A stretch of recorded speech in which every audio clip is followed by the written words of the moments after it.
If you like your steak, you'll absolutely love Trump steaks. At McDonald's, the delicious McLobster sandwich. Cappuccino-flavored potato chips? Sounds weird. The 2000s were full of wild food experiments, some bold, many bizarre, and most doomed to fail. From colored ketchup to glow-in-the-dark drinks, brands chased trends that fizzled fast. These quirky creations promised innovation, but left a bad taste instead. Join us as we look at 25 innovative foods from the 2000s that failed miserably. Heinz Easy Squirt. It's fun for your food. Heinz Easy Squirt Ketchup launched in 2000 as a playful twist on traditional ketchup, aiming to attract kids with brightly colored sauces in purple, green, and blue.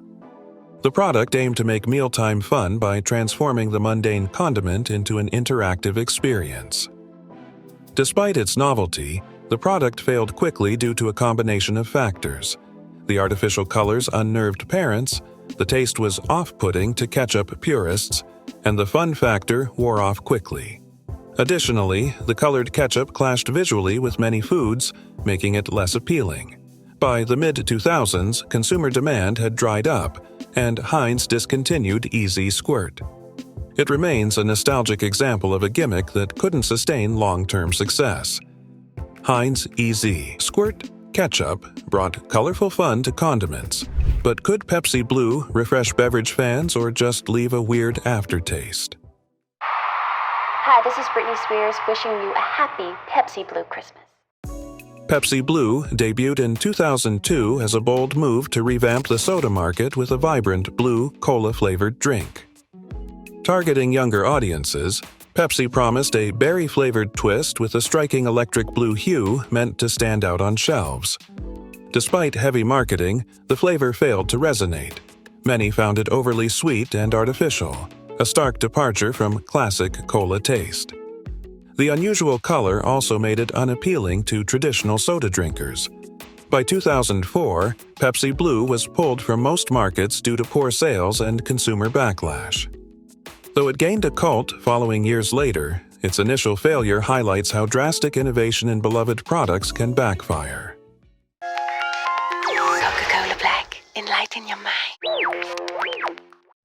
In 2006, Coca-Cola Black attempted to fuse coffee and cola, creating a sophisticated, ready-to-drink beverage that promised the best of both caffeine worlds. Marketed as a premium product, Black blended the classic Coke formula with rich coffee flavors and a hint of cream. Despite the buzz, consumers were divided. Many found the taste confusing, neither satisfying their craving for cola nor their craving for coffee. The drink's slightly bitter aftertaste clashed with traditional soda expectations.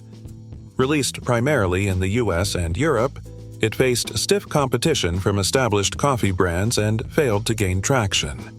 By 2008, Coca-Cola Black was quietly discontinued, remembered as an ambitious but flawed flavor experiment. It's time to get satisfied. 40% less fat, 30% less calories, only at Burger King. Burger King introduced Satisfries as a healthier alternative to their classic fries, promising 40% less fat without compromising on taste or texture. Marketed as a guilt-free indulgence, Satisfries featured a unique coating designed to absorb less oil.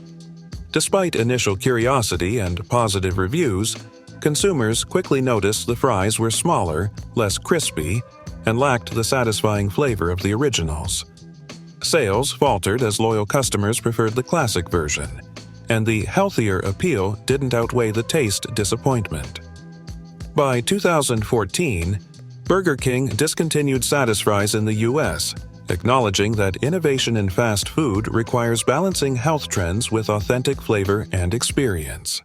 How's this sound? Cappuccino-flavored potato chips? Sounds weird to me.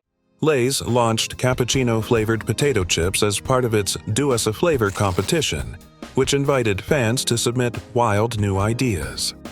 While the concept was certainly bold, combining the bitter, creamy essence of cappuccino with the salty crunch of a chip, the execution fell short of expectations. Consumers were confused and often repulsed by the unnatural flavor pairing. Most couldn't imagine snacking on something that tasted like breakfast coffee but had the texture of greasy potatoes. Despite the buzz generated by its novelty, reviews were overwhelmingly negative. The product was quickly phased out after a limited run. Lay's cappuccino chips remain one of the most infamous examples of food innovation gone too far in pursuit of shock value. Lay's cappuccino chips brewed a unique flavor. Could Ben & Jerry's fossil fuel ice cream scoop up fans or freeze out? Hi, I'm Ben. I'm Jerry. We may not have the money to go on TV for 30 seconds. Ben & Jerry's fossil fuel ice cream sounded like a playful treat when it was introduced in the early 2000s, combining sweet cream ice cream with fudge dinosaurs, chocolate cookie pieces, and a swirl of fudge. Aimed at both kids and adults with a sense of humor, the flavor tried to be fun and indulgent. However, the execution didn't quite match expectations.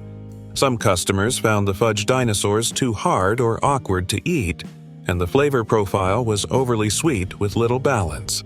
Sales began to decline as other quirky flavors outperformed it, and Ben & Jerry's quietly retired fossil fuel in 2010. Despite a loyal fan petition for its return, it remains buried in the flavor graveyard. Now's the time to head to McDonald's for crisp, cool McSalad shakers. To offer healthier options, McDonald's launched McSalad shakers in 2000. Tall plastic cups filled with layered salad ingredients that customers were encouraged to shake with dressing before eating. The idea was to provide fast, portable, and customizable salads. While it sounded great in theory, practicality told another story. The narrow cup made it difficult to mix the ingredients evenly, and they often became soggy or clumpy. Plus, fast food customers weren't keen on shaking salads in their cars or during lunch breaks. By 2003, McDonald's replaced them with premium salads served in traditional bowls. McSalad shakers now serve as a reminder that even health-conscious innovations need user-friendly design to succeed in the fast-paced food world. 3 astronauts who'd been launched into space brought along Yogos, their favorite taste.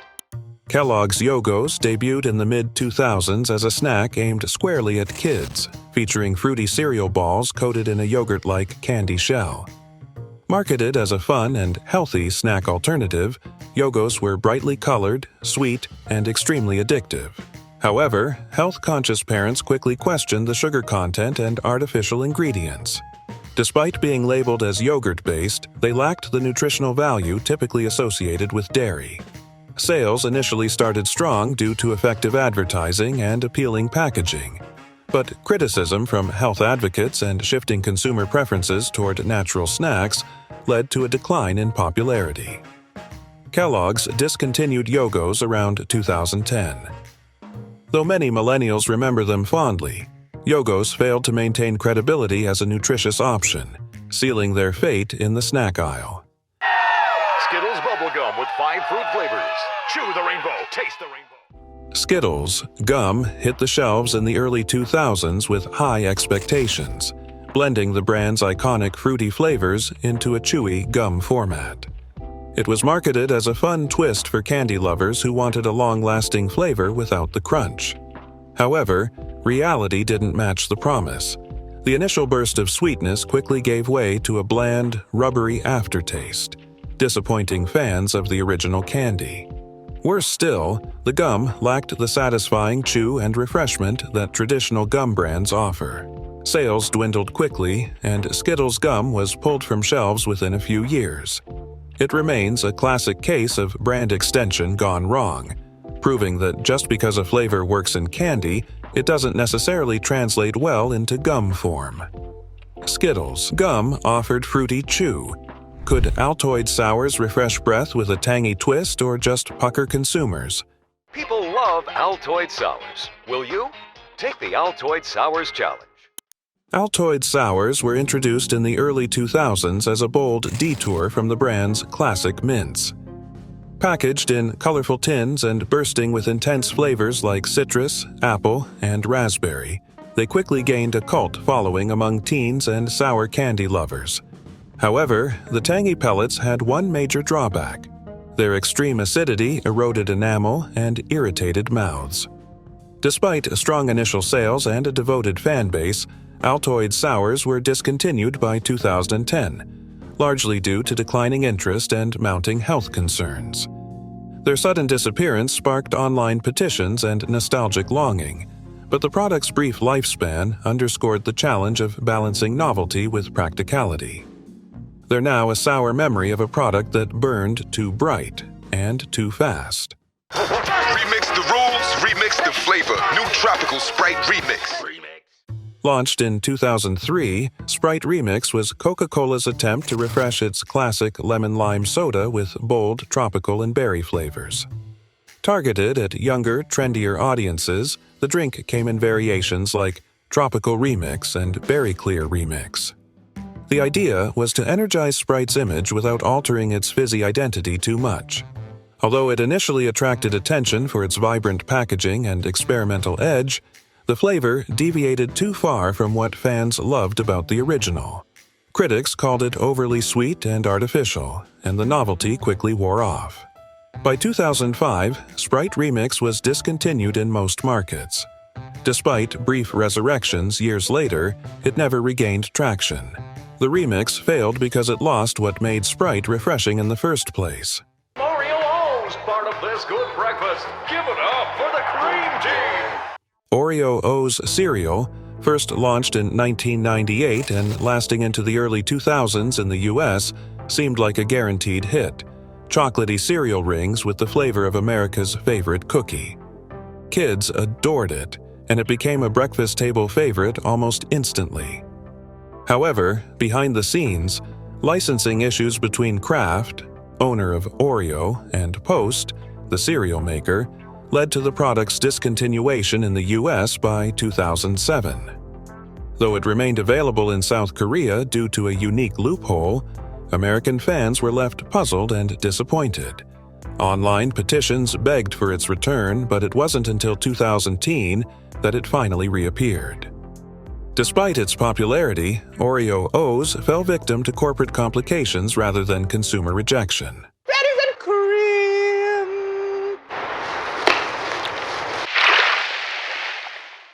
The mid-2000s brought a curious addition to the Starburst lineup: berries and cream. This variant featured flavors like blueberry, raspberry, and strawberry combined with a creamy twist, offering a softer, richer take on the chewy candy. Although it gained attention thanks to an absurdly viral TV commercial featuring a little lad dancing for berries and cream, the flavor ultimately failed to catch on in the long run. Consumers found the creamy component cloying and artificial, a mismatch with Starburst's normally sharp, fruity profile. Sales declined steadily, and the product was discontinued quietly within a few years. While the commercial achieved meme status, the candy itself became a textbook example of how viral marketing can't always save a poorly received product.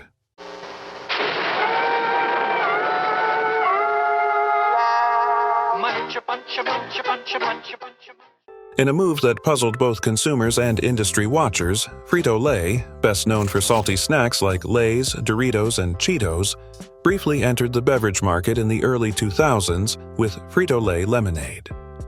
Intended as a refreshing pairing for their snack lineup, the drink came in single-serve bottles and was marketed as a bold, thirst-quenching addition to on-the-go lunches. However, the idea quickly soured. Consumers struggled to reconcile a trusted chip brand with sugary lemonade, finding the flavor too artificial and overly sweet. There was also minimal branding push, and it received very little shelf space or advertising. Lacking identity, demand, and a clear purpose, Frito-Lay Lemonade quietly vanished from the market within a year, proving not every snack titan needs a drink to wash it down. The easy way to enjoy lobster is back at McDonald's, the delicious McLobster sandwich. In an attempt to upscale its menu, McDonald's periodically introduced the McLobster, a lobster roll-style sandwich featuring shredded lobster meat, lettuce, and a light dressing inside a toasted bun. First appearing in select markets such as New England and Canada, the sandwich aimed to appeal to seafood lovers and capitalize on regional specialties. However, sourcing fresh lobster on a fast food scale proved problematic. The meat quality varied, portions were small, and the price point, often $8 or more, clashed with McDonald's value-driven brand. Additionally, the rollout was inconsistent, with some locations offering it only seasonally or in limited supply. By the late 2000s, McLobster was largely discontinued. The experiment demonstrated that not every gourmet concept is suitable for the fast food model. I've just raised the stakes. Trump steaks are the world's greatest steaks. Launched in 2007 under the tagline, "The World's Greatest Steaks." Trump Steaks were a premium line of beef products sold exclusively through the Sharper image and QVC. Promoted by Donald Trump himself, the brand offered luxurious cuts such as filet mignon and New York strip in expensive packages that ranged up to $999. However, the product was met with skepticism from food critics and customers alike. Sharper Image's clientele didn't associate the store with raw meat, and the idea of buying steaks through infomercials seemed bizarre. Poor sales and negative reviews led the Sharper Image to drop the line within 2 months. Trump Steaks quietly disappeared, becoming one of the most infamous food branding missteps of the 2000s. Watermelon flavor of the Oreo. Matt is speechless. Look at this. In 2013, Oreo took flavor experimentation to an odd extreme with watermelon Oreos, golden cookies sandwiching a pastel green and pink cream that mimicked the taste of artificial watermelon. Intended as a limited summer release, the flavor was designed to capitalize on seasonal novelty. However, consumers found the combo off-putting. The watermelon flavor clashed with the cookie base, tasting more like candy or lip balm than a treat. While some appreciated the playful concept, most agreed it strayed too far from what made Oreos great. The product was short-lived and quietly shelved after its novelty wore off. Watermelon Oreos are now remembered more for curiosity than crave-worthiness, proof that innovation without compatibility can turn even a classic cookie into a flop. Ladies and gentlemen, behold, Colgate frozen lasagna. Possibly the strangest food idea, Colgate Kitchen Entrees attempted to extend the toothpaste brand into frozen dinners. Introduced briefly in the early 2000s, this line featured ready-to-eat meals, including lasagna and chicken dishes. The concept was doomed from the start. Consumers simply couldn't separate the Colgate name from minty toothpaste, making the idea of eating a Colgate-branded lasagna instantly unappetizing. While the meals themselves were fairly standard, the branding created an overwhelming sense of cognitive dissonance. Unsurprisingly, the entrees failed to sell and were pulled almost immediately. Colgate Kitchen Entrees now serves as a case study in marketing misfires, illustrating that a strong brand identity in one industry can become a significant liability in another. Our Cosmopolitan yogurt includes all natural ingredients, special skin vitamins, immediate results, and glowing and beautiful skin. In the curious crossover between publishing and food, Cosmopolitan magazine tried to extend its brand into the dairy aisle in the early 2000s with Cosmopolitan yogurt. Marketed toward health-conscious, stylish women, this product aimed to reflect the same bold, fashionable identity found in the magazine. The yogurt came in indulgent flavors with sleek packaging, but despite its trendy appearance, it failed to impress. The product offered little that differentiated it from established yogurt brands, and many found the branding gimmicky and confusing. Why was a magazine selling groceries? Poor sales and limited shelf appeal led to a quiet discontinuation. Cosmopolitan yogurt quickly became a forgotten footnote in the era of overreaching brand extensions with no clear market demand. Cosmopolitan yogurt blended lifestyle and dairy. Did breakfast mates from Kellogg's make mornings better or worse? Introducing Kellogg's Breakfast Mates, a bowl of Kellogg's cereal, milk, and spoon all in one. Kellogg's Breakfast Mates launched in the early 2000s as a grab-and-go breakfast solution, bundling dry cereal, a sealed cup of milk, a spoon, and sometimes a sweet treat, all in one box. It was designed to appeal to busy families and kids who wanted a fun, portable breakfast. However, the product ran into several issues. The milk, although shelf-stable, perplexed consumers who weren't accustomed to unrefrigerated dairy. Parents also complained that the snack-style marketing and inclusion of sweets encouraged poor nutrition habits. Additionally, the price point was high for such small portions. Despite strong branding and convenience appeal, breakfast mates failed to gain traction and were discontinued within a few years due to a lukewarm reception and low repeat sales.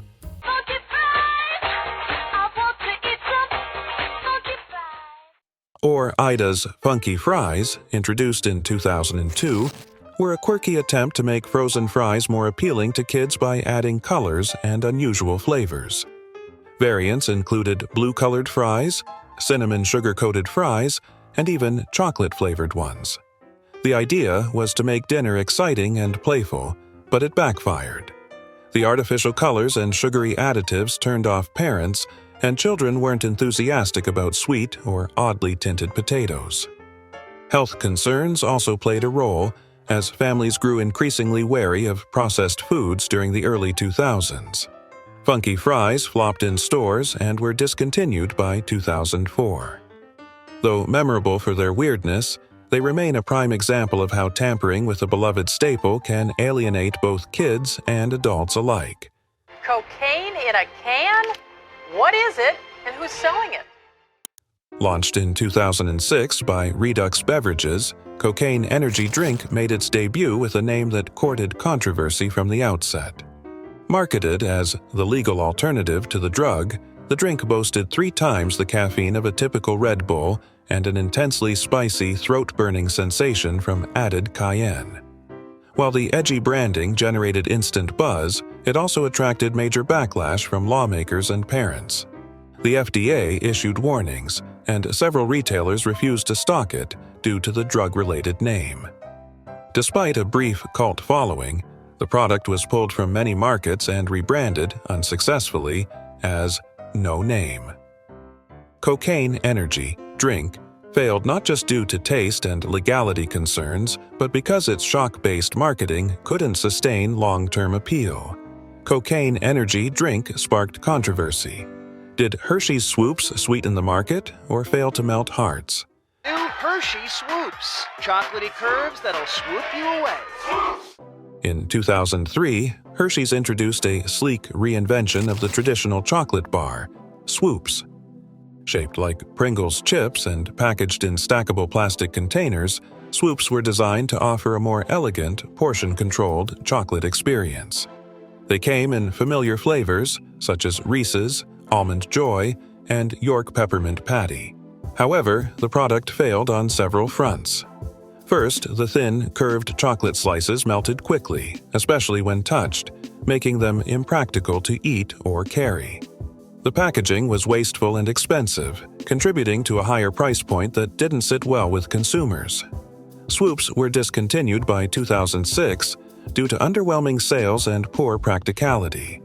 Despite the stylish pitch, this over-engineered candy failed to replace the satisfaction of a good old-fashioned chocolate bar. It's made entirely from milk chocolate, but it tastes very different. Cadbury's Whisper Bite.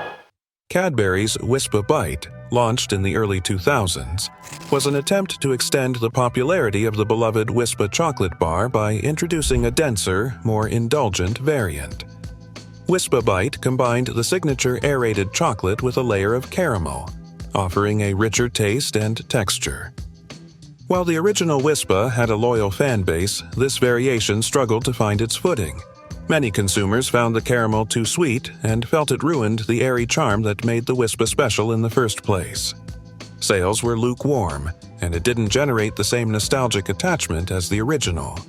Whisper Bite quietly disappeared from shelves within a few years, remembered as a misstep in Cadbury's usually strong product innovation lineup. I think Cadbury's have come up with something. Cadbury tried to capitalize on its Whisper brand once again with the launch of Whisper Ice Cream in the 2000s, attempting to bring the airy delight of the chocolate bar into frozen form. The product featured aerated chocolate swirls within a creamy base, sometimes layered with fudge or caramel, and was sold in bars and tubs. Unfortunately, it lacked the rich chocolate punch that fans expected and failed to replicate the unique texture that made Whisper bars so beloved. Furthermore, the ice cream market was already crowded, and Whisper Ice Cream failed to stand out among more decadent or novelty options.